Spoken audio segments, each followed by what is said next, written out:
evening. I'd like to welcome you all to the April 9th meeting of the Collectors Club, and we're really delighted that you can join us this evening, so welcome.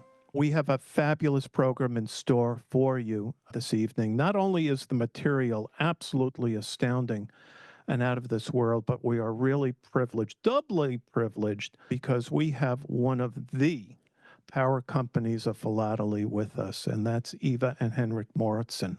Iva is a Croatian philatelist living in Germany. She did not come to philately through her interest in playing with little pieces of paper, but rather through her interest in history and the Danish Royal family. And had it not been for the existence of Open Philately, which allows exhibitors to combine historical documents and other artifacts with philatelic material, she never would have become an exhibitor, or at least that's what she says. However, when she did, her impact was immediate. Her fascinating story and exquisite Open Philately exhibit, a ménage à trois, and its historical consequences caused a sensation by scoring a FIP large gold with 95 points in only 5 frames and winning best in class when it was first shown at the FIP in Prague 2018. Both results were confirmed in Bangkok 2018, and then in 2020 she showed her exhibit for the first time in 8 frames and got 97 points and won the overall Grand Prix Napoleonic as the best exhibit across all classes at the National Exhibition held in Haldensleben, Germany. It's the first time that an open philately exhibit won this honor. And then in London 2022, she again got FIP Large Gold and Best in Class Award. Iva is one of only 2 officially qualified FIP judges in Open Philately worldwide and is a national judge in thematic philately. She has developed a thematic version of her exhibit, which got large gold at the national level. And she is the secretary of the FIP Working Group, which wrote the new regulations for Open Philately at the FIP level. Now, she's visiting the United States along with her 2 children. She's brought with her Henrik Mouritsen. He, in addition to his academic career, is an exemplary philatelist. He recently wrote a 2,500-page handbook on the postal history of Denmark and the UPU 1875 to 1907. It got 98 points at the FIP World Exhibition Lugano 2022. This was the highest score ever achieved for a philatelic literature exhibit and was a candidate for the International Grand Prix as the first literature exhibit in FIP history. Henrik is an FIP juror and secretary of the FIP Postal History Commission Bureau, and his exhibit, Danish Postal Rates 1875 to 1907, was the first ever Danish exhibit, not showing first issues, to receive a FIP large gold medal, and it won as many as 97 points and a Grand Prix International at IBRA 2009. His traditional and postal stationery exhibits have also won several FIP large gold medals with 96 points. Most recently, his new Open Philately exhibit on the life of Danish King Frederik VI was awarded 97 points, won the Grand Prix Napoleonic in 2023. And in 2021, Henrik was invited and indeed did sign the Distinguished Philatelists. So this is quite a combination that we have here, and we're doubly, triply, quadruply honored to have them with us this evening. And with that, I'm going to hand things over to Iva. First of all, I'd like to say thank you for the invitation. I'm very happy to be here. First, I'm going to tell you something in general about Open Philately, and then I will switch to my exhibit. So Open Philately is still quite a new class. It has been FIP class since 2022. It is a very interesting class. It is all about ideas and about creativity. It is completely different than all other classes because it allows non-philatelic material in the exhibit. And now to explain how much. So the basic rule is that the philatelic material has to take at least 50% of the exhibit. And the non-philatelic material is allowed to take up to 50% of the exhibit. Very special attention is paid to the variety of material, but I will come to that more in detail later. And just one thing, this rule of 50-50, it doesn't mean there is no rule that the non-philatelic material has to be 50%. It can be anything up to 50%. So it can be 40, 30, it depends very much on the material, on your topic, and so on. Of course, it is very important which topic you're going to choose. So first of all, it should be something that interests you, because when something interests you, then you read about it a lot. And then when you read about it a lot, you know all about the story and you can show it into much more detail. It should also be something that hasn't been shown already in top 5 exhibits, because then the good material is already gone. And from my experience, I can say that historic topics are very good for Open Philately, because they give you a possibility to show all kinds of old material related to the story. Actually, I think Open Philately is perfect for somebody with a historic interest. Now I will tell you something about my story, very short, so that you can follow later better on what's going on my pages.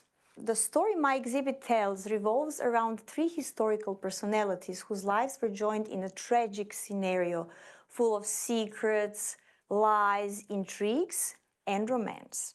The story happens in the 18th century in Denmark, when the mentally disturbed king, Christian VII, married his cousin, the British Princess Caroline Matilda. However, the king was far more interested in continuing his bachelor lifestyle rather than the queen. And his bachelor lifestyle included drinking, fists fighting, and visits to the prostitutes. So, when the third wheel in Denmark's most famous ménage à trois appeared, and that was the charismatic ladies' man and the very capable doctor, Johann Friedrich Struensee, the disappointed queen was an easy target for him. The queen and the doctor shared an interest. They were both interested in the philosophers of enlightenment, such as Voltaire and Rousseau. And when the doctor vaccinated the little Crown Prince Frederik against smallpox, he also started visiting the queen secretly in her chambers. And he did not stop it at that. He became politically active. In about 1.5 years, he issued about 1,800 decrees. And all of these decrees were in the spirit of enlightenment. So he wanted to make Denmark a modern country. So due to his very close relationship, not only to the queen, but also to the king, he managed to convince King Christian to dissolve the ruling body of the state. This made him, the doctor, the de facto ruler of Denmark. However, all of these changes, which were making Denmark modern, were not very well accepted by the privileged people such as military, nobility, and the church, because they were losing their privileges. So they decided to use his forbidden affair or secret affair with the queen to get rid of him. So they accused him of high treason. And despite his brilliant defense, he was beheaded. The queen was accused of adultery. And the only reason she did not get her head chopped off is because her brother, the King of Britain, threatened with his powerful fleet. So they expelled her from Denmark to Germany, and she was never allowed to come back again. However, 10 years later, another twist. The Crown Prince Frederik, the one who was vaccinated against the smallpox, he now reintroduced most of Dr. Struensee's ideas, including the freeing of the peasants. And with that, modern Denmark was born. So that is the story I'm telling in my exhibit. And in the following, I will show you how I try to make it look attractive both to the viewer and to the judges.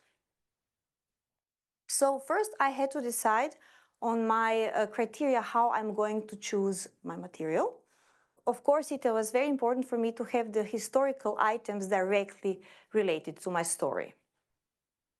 Then I insist that all of my, or when it's possible, most of my material is pretty and lovely.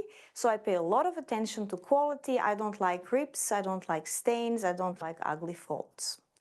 Sometimes I have to make a compromise because that's the only existing example, then I take it, if it's very important. And I pay very special attention to the variety of material, not only in the exhibit in general, but I try to do it on each page.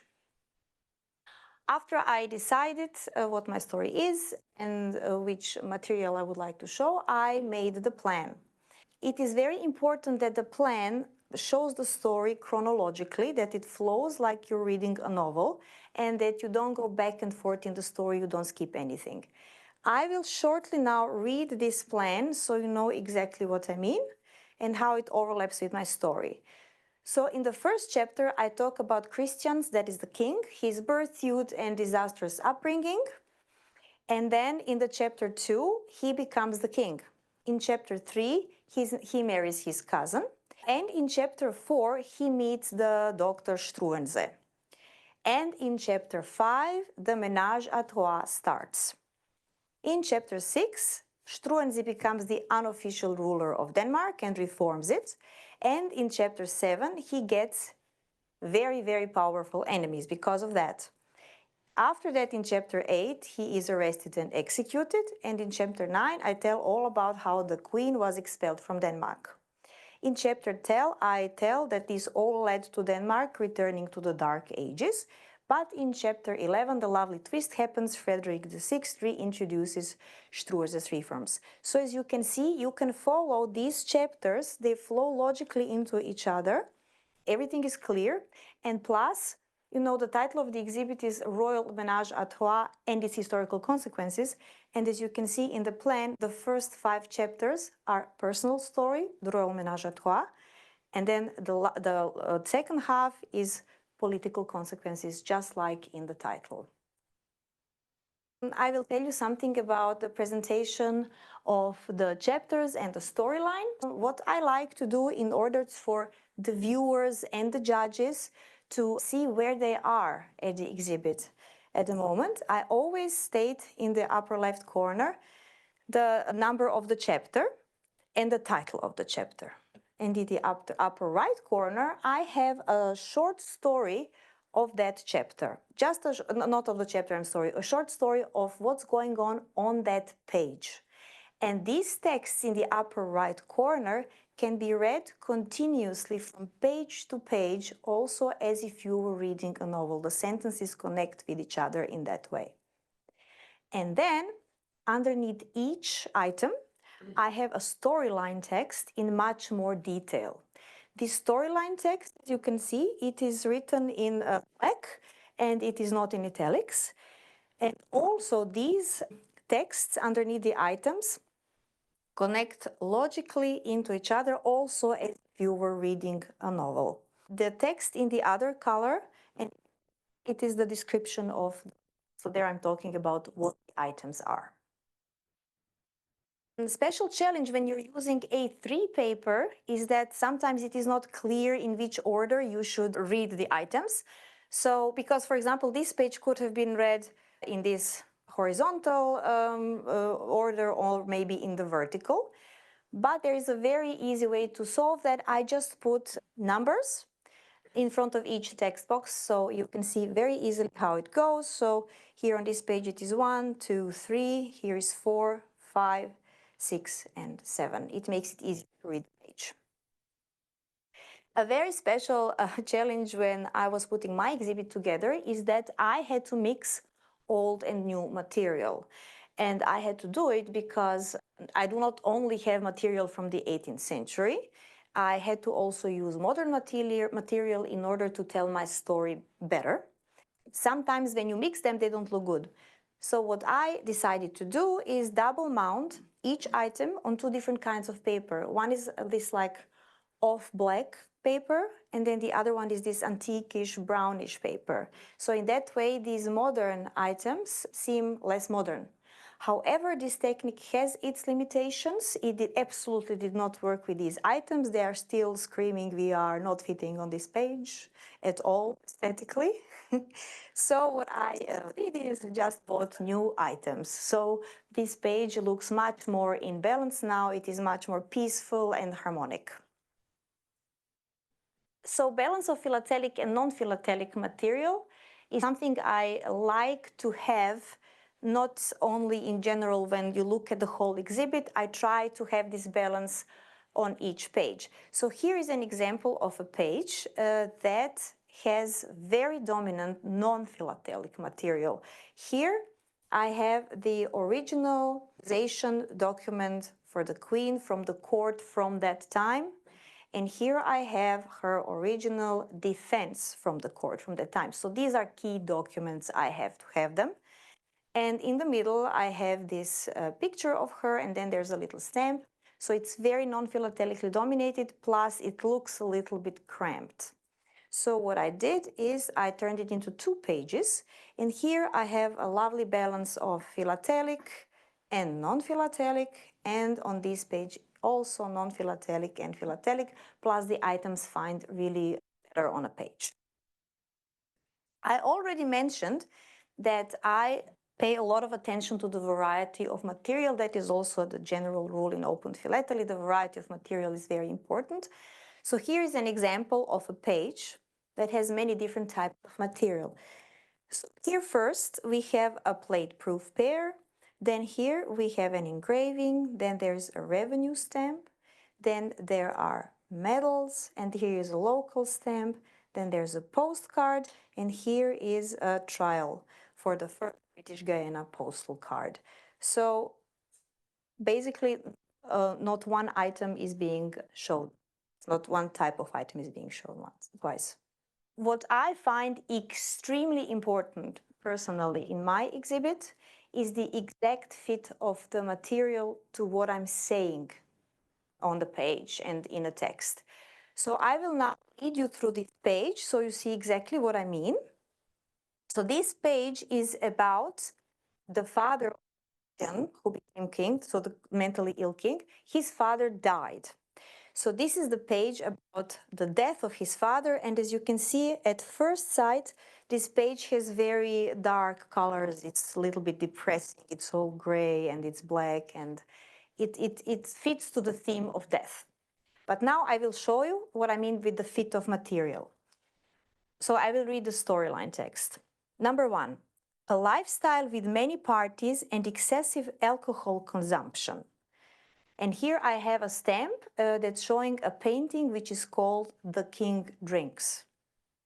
Led to the death of King Frederik V. And here I have the original medal issued at his funeral. So I'm showing literally his death medal to show his death. The royal court ordered the Danish aristocracy to wear black mourning clothes. So I had to show something that shows mourning clothes. So here I have a plate-proof pair that's showing Queen Victoria. And Queen Victoria was super famous for wearing black mourning for about 40 years after her husband died. And you can also see that the proof is in black. So they had to wear it for the next full year. And it was written in an official decree proclaiming Frederik V's death and issued on this and this date. So here I had to say that they wrote it in a decree, and here I have the original decree from that time issued which is saying they have to wear black mourning clothes. Frederik V was placed in an open coffin on honorary display, and here I have a fancy cancellation which is called Man in Coffin.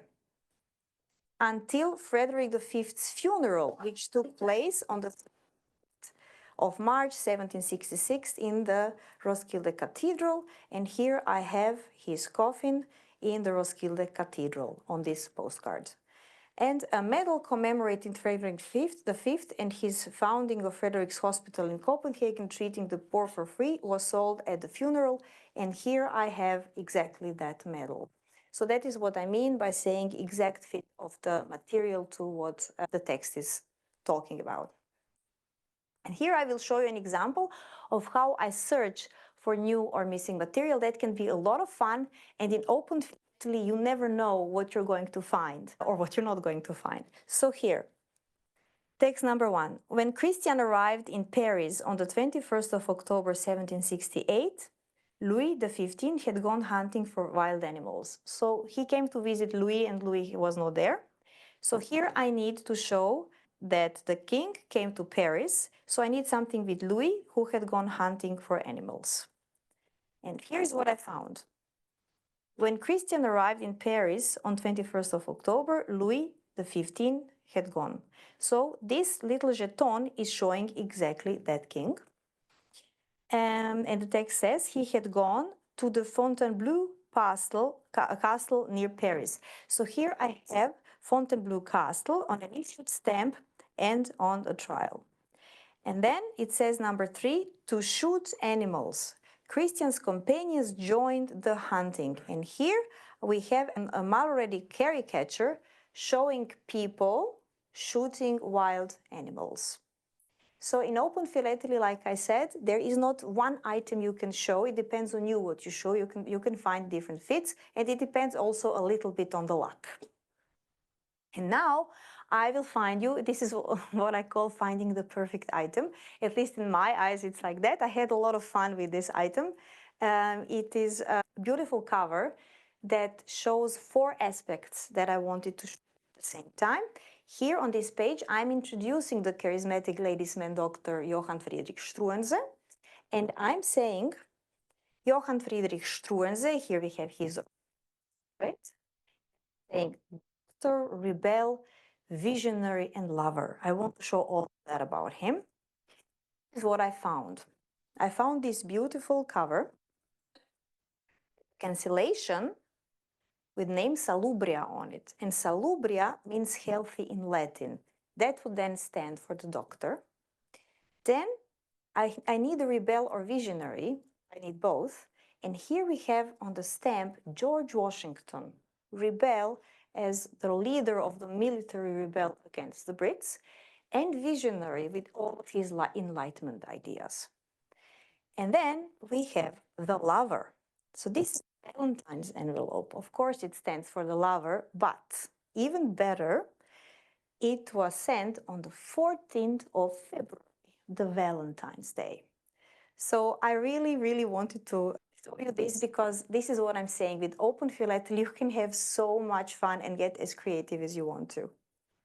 Of course, a page is never done, an exhibit is never done, and you can always improve stuff or change your items. And here is an example of how you can improve the philatelic, non-philatelic material. So I have a page here where the Christian is proclaimed the king. And I'm saying here at number 1, Christian was proclaimed King Christian VII on the balcony of the Christiansborg Castle in the center of Copenhagen on this and this date.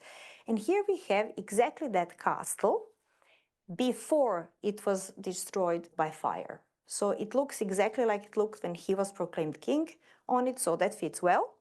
And then I have number 2, Christian's coronation, also at the Christiansborg Castle, took place more than a year later. So here I have an item showing a coronation, but it is a German coronation. It is not even Danish, so that's not the perfect fit. And then I say, he kept his father's advisors to decide on state matters. And then I have a letter here sent to the chairman of the state council, who was called Bernstorff. That is the man who was his father's advisor, and he kept him, but the problem is that this letter was from before. This letter was from 1760, and Christian became king in 1766. So this doesn't prove that he kept him as his advisor. So that's not a perfect fit either. Let's see what. So I found a different item to show that he kept Bernstorff as his advisor. And here we have a very old registered money letter. And here we can see that he kept him because it was from 1767 of October 1766. So it is exactly the right time. And plus this that has a red marking on, it says C7 tus, it means Christian VII. So it was sent during his reign. And also we can see here these black seals, which means it was still the morning time after his father. Usually the seals are red. But now I still had this German coronation here. So I found something that fits much, much better. And that is the coronation medal of Christian. I have it here in proof, and I have the original of the medal, which of course not only fits better, but it is directly from that time, directly from that story. When I'm putting my exhibit together, I'm not only paying attention to the look of my pages, each page, but also I like to see what my frames look like. So for me, flow of the story, chronology, and historical accuracy are the most important. I do not try to achieve symmetry at the cost of a logical order.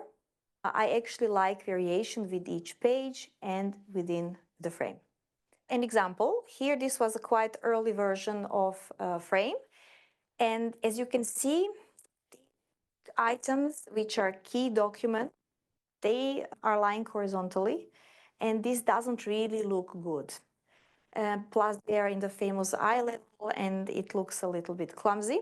So what I did is that I now turned the pages vertically. Now it looks like this. In my view, this is much prettier.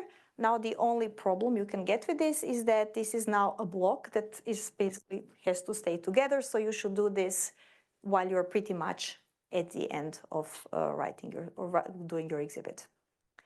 So now I will let my husband talk. By the way, when I started doing Open Philately, he was totally not interested in it, but he changed his mind. But I will let him tell you all about it. Thank you for your attention. Okay, so as Iva said, I have been a stamp collector and philately since I was a kid, and I was absolutely totally traditional and postal history and those kind of thematic stuff with all that modern stuff and open, I hardly looked at. But then Iva started to do her exhibit, and what I found extremely cool about her exhibit was this combination of historical items that are really from the story, not just related to the story, but are actual documents of a story, combined with philatelic material. And this you cannot do in any other class, because they say, oh, you cannot use if you have a letter from Christian. You cannot use it because it's just the address and it's not postal and so on. And I thought, no, this is actually super cool. So I decided I want to do that cool thing too. So I became an Open Philately exhibitor as well, and I took the son of Iva's king, which is the next Danish king, Frederik VI, and he is the topic of my exhibit, Open. And basically, he's interesting both because he actually introduced the Enlightenment into Danish law, inspired by the Doctor. He was also the king during the Napoleonic Wars, which is a very interesting postal history period.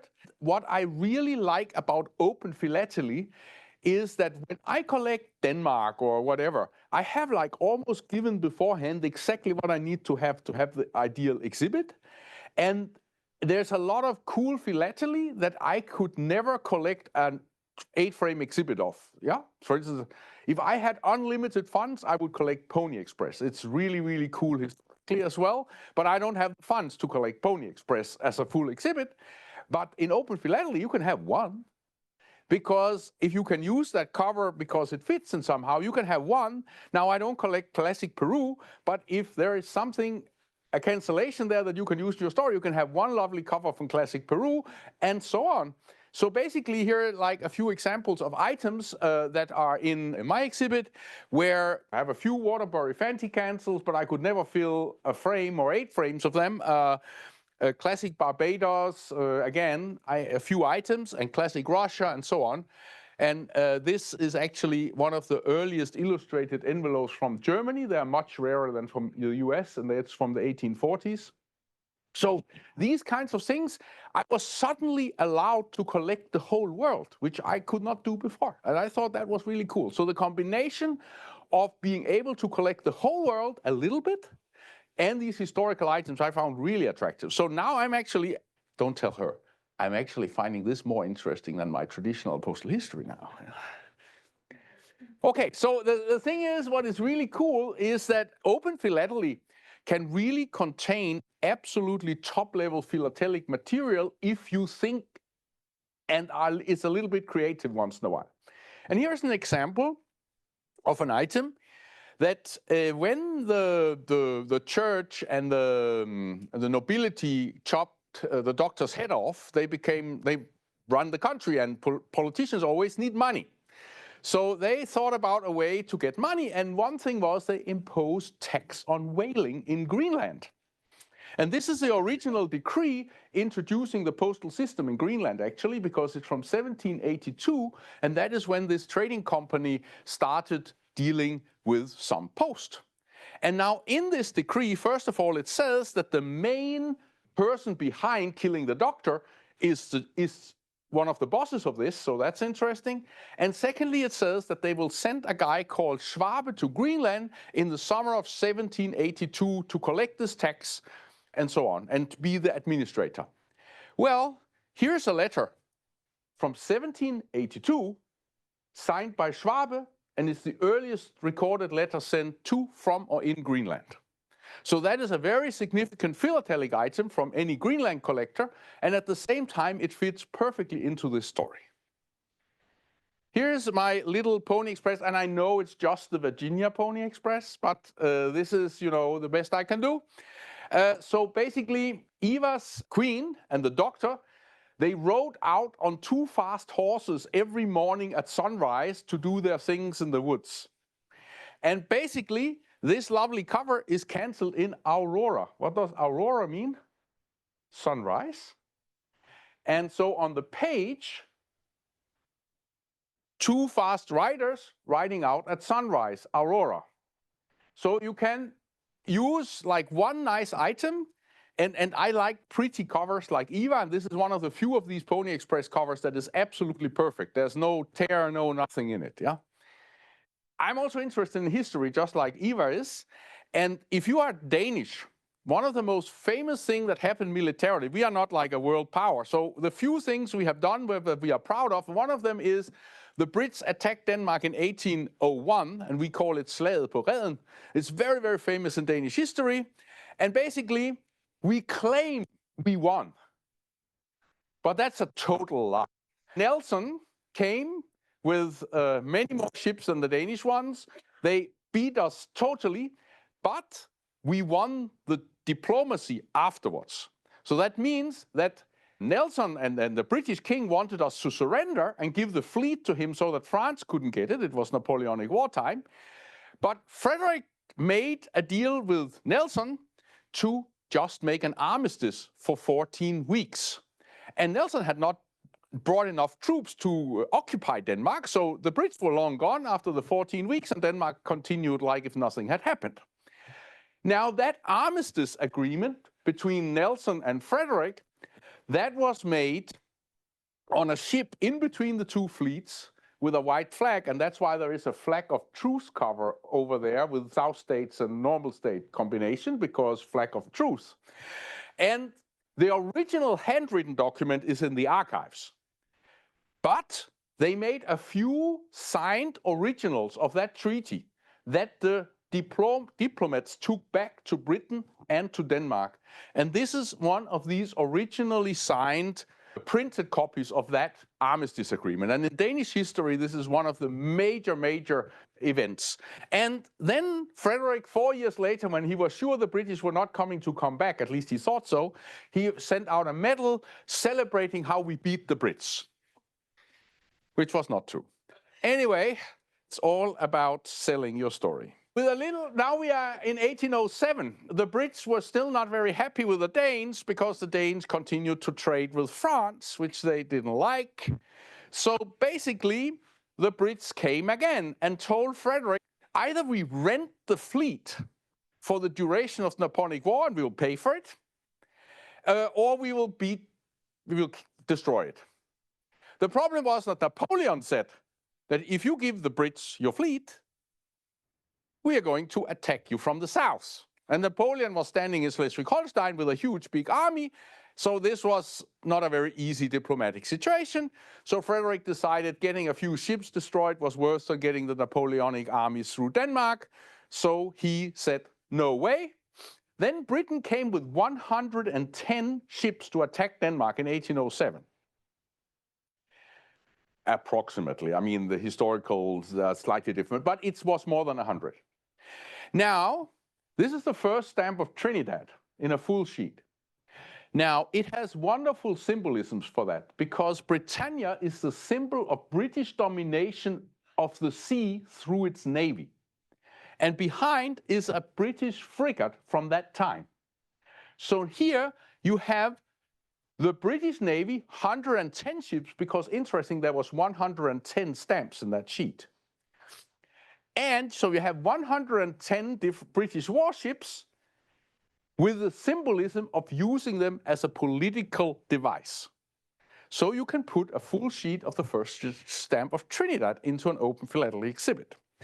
By the way, this cover says, in the content, there is a Danish merchant writing to the wine seller in Bordeaux, please don't send any more red wine. The British fleet is in front of Copenhagen and their intentions are quite unknown. But unfortunately, since I cannot get insurance for any shipment coming into Copenhagen at the moment, don't send any more wine. Cover costs nothing, but if you read the content, it suddenly becomes historically very interesting. Here's a little bit of an example of how imaginative mounting kind of tells the story. Because once the bad Brits had destroyed the entire Danish navy, they blocked the sea between Denmark and Norway. And those Swedes that we Danes don't really like, you know, they switched sides. So they said, okay, we are with Britain because it looks like they're winning. And then they blocked the postage route through Sweden to Norway. And Denmark and Norway was one country at the time. So it was very, very difficult to get post from Denmark to Norway during this time. So they had to smuggle it through the British Navy ships. And here is 4 of these color proofs for the first British Guiana stationary, which shows 6 British Navy ships from the right time, blocking the northeast-southwest sea between Denmark and Norway. And here is, of course, a cover from Norway, smuggled that way. And here is one smuggled not only that way, but smuggled all the way to the United States. One of only 2 covers to the United States from the smuggling period. And this one is particularly interesting because it's a crash cover, kind of. Because it said in the regulations that if you were just about to be caught by the British, you should throw the mail overboard and try to find it again. And what you see on this cover is that the address is almost not readable. The content, the ink is almost gone. But the British and the American notations are crisp. So that means it was damaged by water between Denmark and Britain. This is a cover that has been thrown overboard and recovered due to danger of capture. Well, the poor Danes, they tried to make new ships. And finally, they succeeded in making one frigate, one big frigate. This one, which is the original drawing for that stamp. Or a sketch for that stamp, followed by 3 smaller ships. They left Denmark. These 4 proofs that I'm using to show the 4 British ships that followed, they are the proofs that De La Rue made after the Perkins-Bacon scandal, where they put these cancelled stamps and gave some free stamps to descendants of Hill, and therefore lost the printing contact. Basically, they made these proofs with the Perkins-Bacon's die when De La Rue took over, and there are only 3 sets recorded. One is in the Royal collection, one is in the British Museum in the Tabling collection, and there's only this set still in private hands. So you can use kind of situations to find some good philatelic material and combine it with a story. Well, okay, so Denmark tried to build a ship. This didn't work. What do you then do? you tell all your ship owners that you can write to the king and you can get a pirate permit. You can be a royally accepted pirate, which you could get guns, and then you were allowed to attack any British ship that showed up, because you couldn't do trade, because the British would destroy Danish ships that left port. So that was the cannon boat war. And now they had a problem. What about the Danish ships or fisher boats that they didn't want to destroy? They got a sea passport. And this is this one in original, which you basically had to, don't shoot, we are Danish. Huh? Okay, so just to give a few examples here at the end, at the type of things you can actually put in such an exhibit, which are not obvious at first sight. What you see to the left here is a tradition in the royal houses around this time, was that they had professional miniature painters hired to paint members of the royal family. And they are really small. This is like this big by this big. And if you blow it up, as I have already blown it up quite a bit here, it is fabulous how good they were at painting things that small. And those things, this particular one is of one of the key characters in the story, and this was actually the provenance is from the royal court in Mecklenburg, which went bankrupt in the 1980s, and all their possessions were sold in Switzerland, so that some of these original miniature paintings are now on the art market.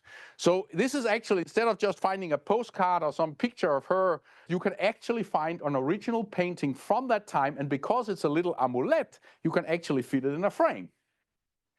Here's another example of 6,000 years old flint tools from Denmark, because actually my king hired the person who discovered that there were a Stone Age, an Iron Age, a Bronze Age, and so on, and to be the director of the Danish National Museum. And here are Danish flintstone tools from 6,000 years ago. Again, if you use an arrowhead, they are flat enough that you can mount it in an exhibit. And here are from Iva's exhibit. Struensee, the doctor, wanted to be popular, and how to be more popular than throw money to the people. So they made a party in Copenhagen, and they made special coins only for the purpose of throwing out to the people in this particular party. And they made 1,013 of each of the 2 silver coins, and they made 131 gold ducats. And they threw them to the people, and they gave 11 to dignitaries, and they threw 120 to the people. There are less than 10 surviving. And this one is the poorest quality one. But this is because, it's interesting because it has scratches on the back. Because what happens if you throw a gold coin to the poor people of Copenhagen? If a gold coin is rolling towards you, what do? Zack, foot on it, you scratch it a bit, and all the other known copies are perfect. And they are from those few copies that were given to dignitaries. So we claim that this is likely the only surviving coin that was actually thrown to the people. We cannot prove it 100% because, of course, they could have been grabbed and therefore not get damaged. But this is the only one where you can see the traces of being thrown to the people. And then we thought that was a really cool item. And then suddenly on an art auction in Copenhagen, the original essay for the portrait on the other side of the king by the artist who made that portrait came on an art auction in Copenhagen. So this is actually the essay for the portrait of the king, only used for that coin. So you can find amazing historical items to combine with philatelic items, and this is impossible with any other class. So with this, I would like to conclude that Iva has proven to me that open philately is cool, and the material can be very significant. And thank you for your attention. I would really like to thank the Mouritsens so much for taking the time and the effort to be here. I have a couple of surprises for them. Well, first of all, there's the traditional certificate attesting to what you've done here this evening. But then we have something quite special, I think. As many of you know, we're located on West 40th Street between 5th and 6th Avenue. We are directly across from Bryant Park, but we're diagonally across from the New York Public Library. In front of the library is, I think, one of the great landmarks of New York City, two lions. One of them is named Patience, and the other one is named Fortitude. And for our presenters this evening, we're pleased to present them with not one, but two lions. And indeed, you'll see which one is Patience. It's written on it. And the other one, I assure you, is inscribed, there we are, Fortitude. Thank you very, very much. Thank you very much. And we also brought something for you because last year I gave an online presentation to the Collectors Club, and somebody mentioned a book that I had been writing. And this is this book here. It's on Danish postal history, 1875 to 1906. On behalf of the Collectors Club, we're really delighted to have this. I would tell you that your presentation last year was absolutely astounding. I love your material and exhibits. It seems like your stories are highly related. Are there items that fit into both exhibits? And does this mean that both exhibits cannot be shown simultaneously at the same time? Yes. Oh, yes, it's exactly right. We cannot show simultaneously.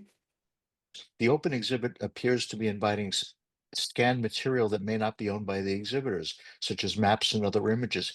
How do you handle that issue with the scanned and non-original material? It is allowed to have those materials if you cannot get them or they're maybe too big. But should I talk here? But you should just be careful that it is not prevailing your exhibits. There, it should be maybe 1, 2, not more. Yeah, and it should be clearly marked. I mean, I think in our exhibits there is either 1 or 0 left of those kind of things now. But for instance, if you want to show a postal route, you're not going to find an original map in a decent size that would not take up half the page. So in that case, I think it makes more sense to make a small drawing, even though that drawing is, of course, not original material, but it's supporting the original material. So I think the scans and the illustrations should be, if you use them, I think they should be very small. And we only use it if there is, let's say, something we have, for instance, in original, but it's too big to be shown. Then we sometimes make a scan and says in the possession of the exhibitors, but too big to be shown, for instance. I mean, that we have done as well. But it should be very little. And you should definitely mark it if it's a copy or something. Okay. And as a judge, how would you approach that if you were evaluating another person's exhibit? All good if they stick to these criteria that we just said. There's nothing in the regulation saying, the only thing that is said in the open regulation that is a law, what is that? The 50% and 50%. Yeah. So there needs to be at least 50% philatelic material. That's the only firm law. Everything else is open to interpretation to a certain degree, and there's nothing in the FIP regulations saying it's forbidden. But of course, the more original material you have, the better, and you should use it very sparingly. But I would be fine with it if it makes sense. I would also rather like a little picture of a painting in some museum of a queen than some huge modern postcard that looks totally out of place. Okay, that's then kind of formally an item, but it's a third common, everybody can go and buy it for $1 kind of item. Then I think it should not take up a quarter of a page. It's better to make a little picture of the original painting from a museum. But now you can try to find it as a miniature original painting, which would, of course, be much better. Which other libraries would have a copy of your books and other research so that they can go and take a look at it? I know there are private people who has bought the books in the United States, but I brought this copy so that there is a library in the United States who has one, which the Collectors Club will now have. When you interpret the 50-50 rule, is it based on the item count or the square centimeters of space is taken up? Because some of the non-philatelic items The historical documents are relatively massive. Taken up It on is tape. definitely not by counting the items. That is something you shouldn't do exactly for this reason. Yeah, because a stamp is small, a document is huge. It is this, it is the overall impression. Nobody will count the square centimeters. Nobody will count the items. It's really like when you go a little bit back from the frame or the exhibit, what is dominating? If the non-philatelic items are very dominating, that means it's over 50%. And that should not be the case. But it is really not in the details of counting anything. It is the overall impression. And this 50-50, like I said, it is not 50-50. It is maximum 50, yeah? Just because many people misinterpret it has to be 50%. It's up to, and like I said, it's the overall impression. Okay, I'd like to close and thank the Mouritsens once again for just a fabulous presentation, a fabulous evening. And I'd like to thank everyone for spending some time with us, and we look forward to seeing you all again soon. Thank you. Bye-bye.